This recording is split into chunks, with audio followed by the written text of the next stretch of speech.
हम पाकिस्तान को दहशतगर्द बोलते हैं, लेकिन दुनिया अमन की खातिर पाकिस्तान के सामने झुक रही है। भारत के अव्वल दर्जे के गैर जानिबदार सहाफी भारतीय मीडिया पर फट पड़े। इस मोड़ पर इस युद्ध में पाकिस्तान का रोल अचानक बड़ा दिखने लगा है और सवाल है कि अभी तक के हालात में भारत का क्या रोल रहा है। युद्ध।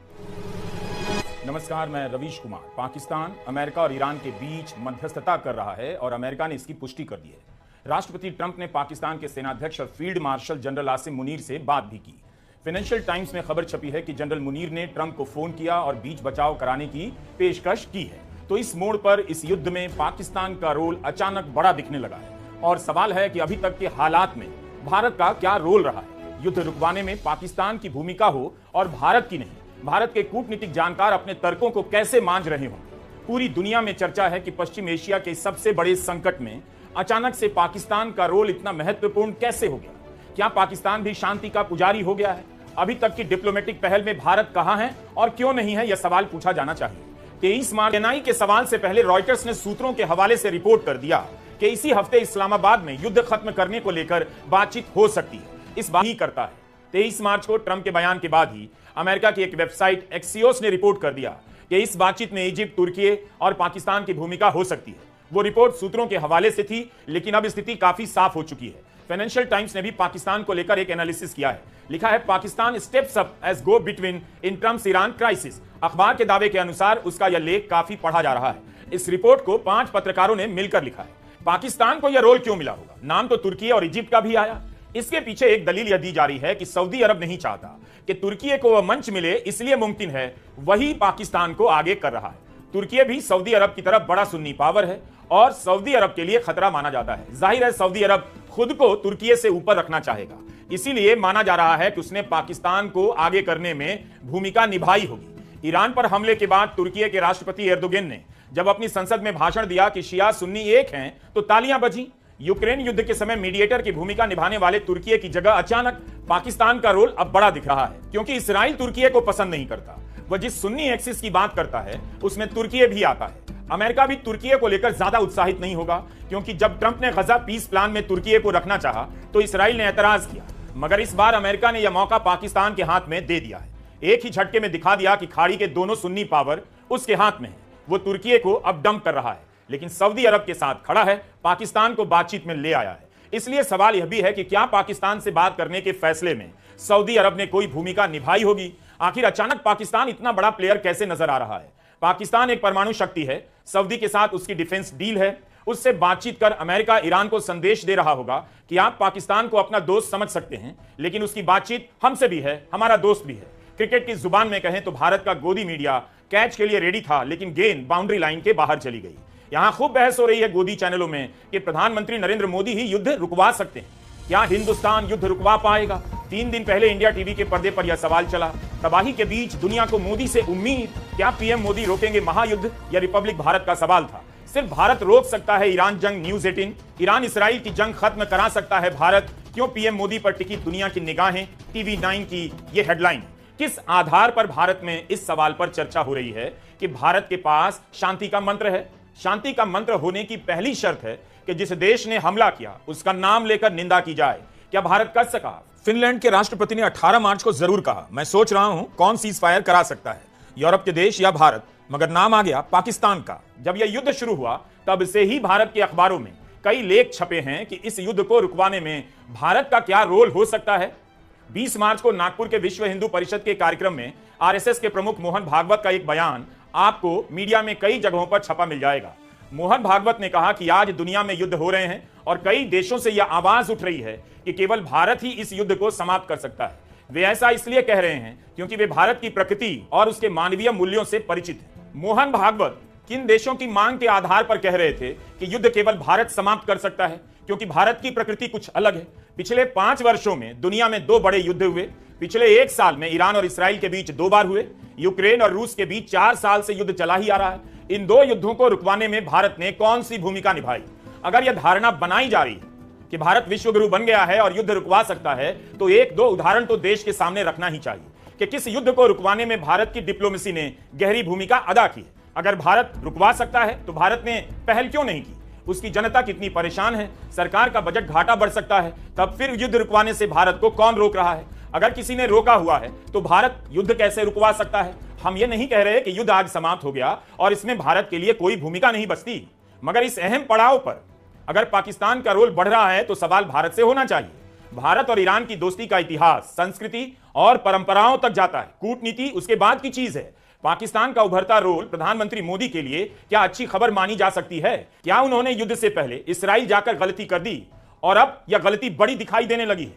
जो देश हमला करने वाला है उसकी यात्रा करने का फैसला किसका था? क्या विदेश मंत्रालय की या सोची समझी कूटनीतिक रणनीति थी, या प्रधानमंत्री मोदी का अपना निर्णय था कि ईरान जैसे पुराने दोस्त को छोड़कर उस देश की यात्रा की जाए जो ईरान पर हमला करने वाला है?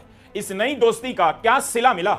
अमेरिका ने ग्लोबल स्टेज दे दिया पाकिस्तान को। अगर यही जगह भारत को मिली होती तो आज बीजेपी गांव-गांव में टीवी सेट लगाकर बैठ गई होती कि भारत ग्लोबल पावर है, युद्ध रुकवा रहा है। सबको प्रधानमंत्री मोदी के पास आना पड़ रहा है। गोदी मीडिया डिबेट का तूफान खड़ा कर देता कि भारत विश्वगुरु बन गया। सवाल है कि इस्राइल का दामन पकड़कर क्या प्रधानमंत्री मोदी ने अपनी विदेश नीति को खुद ही पटरी से उतार दी? इस्राइल की यात्रा करने के बाद ईरान की दोस्ती से भी गए और अमेरिका ने भारत को किनारे कर पाकिस्तान को मंच दे दिया। इस पर बहस होनी चाहिए। 2008 के मुंबई हमले के बाद भारत की कूटनीति इस बात पर जोर देती रही कि पाकिस्तान को अलग थलग किया जाए, उसे आतंकवाद को पनाह देने वाले देश के रूप में स्थापित कर दिया जाए। अब आयरनी देखिए, हिंदी में विडंबना। ईरान पर हमला किया गया तो ट्रंप और नेतन्याहू दोनों ने ईरान को आतंकी देश कहा। क्या भारत इसकी निंदा कर सकता है? भारत ने निंदा करने की नैतिक आवाज खो दी है कि पाकिस्तान कैसे शांति के किसी प्रयास में शामिल हो सकता है। गोदी मीडिया के दम पर जनता के बीच यह सवाल जाने से रोक दिया जाएगा, लेकिन यह सवाल बना हुआ है और सामने आ जाता है कि अगर प्रधानमंत्री मोदी ग्लोबल लीडर हैं तो क्या उस पोजीशन से पाकिस्तान की इस भूमिका की निंदा कर सकते हैं कि भारत जिसे आतंक को पनाह देने वाला देश मानता है, उस पाकिस्तान को युद्ध रुकवाने में रोल कैसे दिया जा सकता है?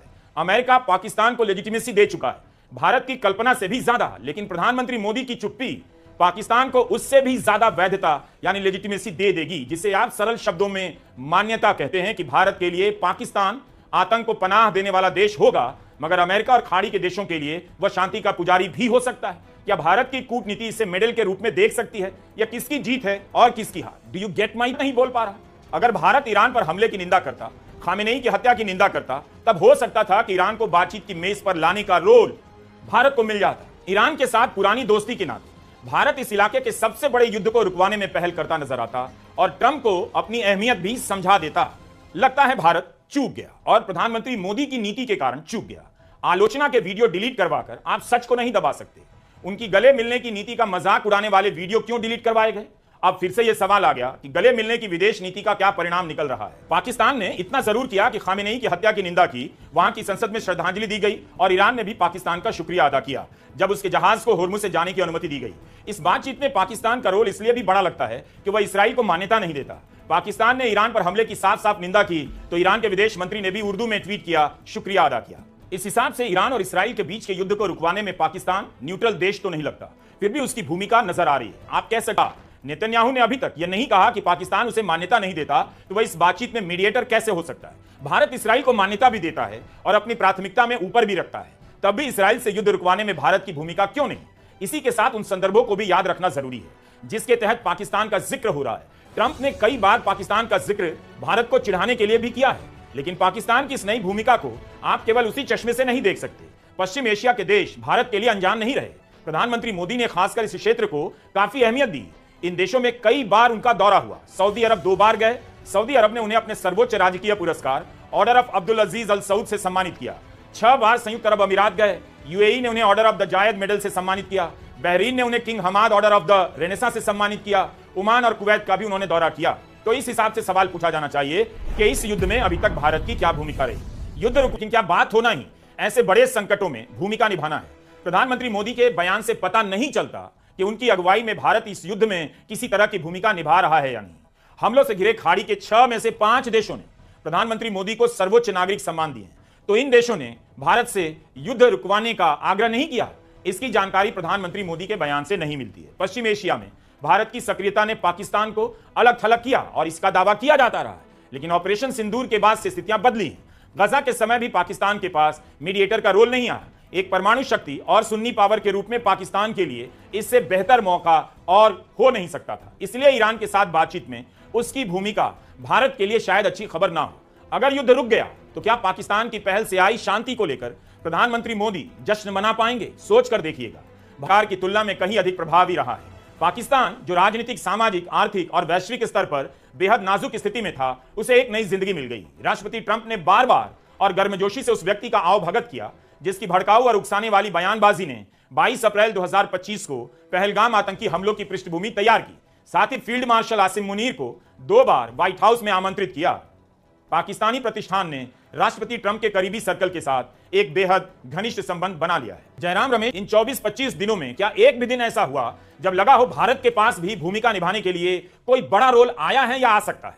भारत अमेरिका से गैस खरीद रहा है, भारत अमेरिका की इजाजत देने के बाद रूस से तेल खरीद रहा है, ईरान से तेल खरीद रहा है, यह तो सुनने को मिल रहा है। लेकिन जब बात इतने बड़े युद्ध को रुकवाने की आई तो पाकिस्तान, तुर्की, इजिप्ट का नाम आता है। सब कुछ बदला ट्रंप के दूसरे कार्यकाल से। ऑपरेशन सिंदूर के बाद ट्रंप ने पाकिस्तान की सेना के प्रमुख जनरल मुनीर को बुलाया, उनके साथ लंच किया, समय बिताए और तारीफ की। पिछले साल गजा शांति समझौते की बैठक के दौरान ट्रंप ने कहा कि आसिम मुनीर उनके पसंदीदा फील्ड मार्शल हैं।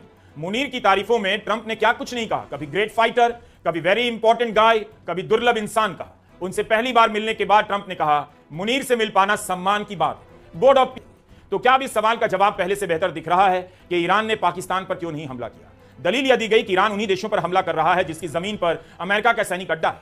पाकिस्तान में अमेरिका के सैनिक अड्डे नहीं है। फाइनेंशियल टाइम्स के 5 पत्रकारों ने अपने लेख में लिखा है, इस वजह से पाकिस्तान एक न्यूट्रल मीडिएटर के रूप में पेश हो सका। ईरान की भौगोलिक स्थिति कमाल की, उसके समंदर से खाड़ी के 6 देशों की सीमाएं लगती हैं, कतर से लेकर ओमान तक।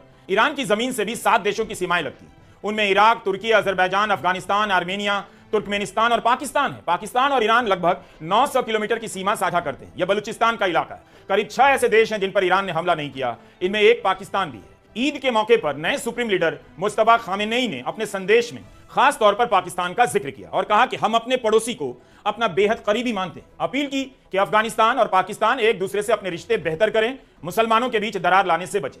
खामेनेई ने कहा कि वे पाकिस्तान और अफगानिस्तान के बीच हालात बेहतर करने के लिए मदद के लिए तैयार हैं। उनके संदेश में भारत का जिक्र नहीं था, केवल पाकिस्तान का था। यह युद्ध अभी समाप्त नहीं हुआ, लेकिन पाकिस्तान के पाले में आया यह रोल भारत के एक्सपर्ट को झटका दे रहा होगा, जो विदेश नीति की आड़ में प्रधानमंत्री मोदी की हर गलती को सही बताने में लगे रहते हैं। ऑपरेशन सिंदूर से लेकर इस युद्ध तक ग्लोबल स्टेज पर भारत का स्टैंड कमजोर माना जा रहा है।